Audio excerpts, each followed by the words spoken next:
আসসালামু আলাইকুম। স্পেশাল শিশুর প্যারেন্টসদেরকে আমি বলবো যে আপনারা আপনাদের শিশুর এবং আপনার মনের স্বস্তি এবং শান্তির জন্য মানুষের কথা অবশ্যই অ্যাভয়েড করবেন। মানুষ নেগেটিভ কথা 1 দিন 2 দিন 3 দিন 5 দিনের দিনে সে আর বলবে না। কারণ আপনি যখন কোনো কিছুতে ইগনোর করবেন কিংবা পাত্তা না দিবেন, তাহলে তারা বলেও মজা পাবে না।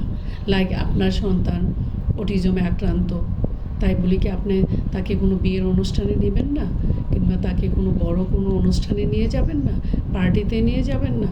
অবশ্যই আপনার সন্তান আপনার সাথে ইনভাইটেশন, তার যাওয়ার 100% রাইট রয়েছে। তাই মানুষের কথা না ভেবে আপনার মনের আনন্দের জন্য এবং আপনার শিশু স্বাভাবিক ভবিষ্যতের জন্য আপনি সব জায়গাতে আপনার শিশুটিকে নিয়ে যাবেন। দেখবেন আপনি আনন্দিতও থাকবেন, আপনার শিশুও আনন্দের মধ্যে থাকবে।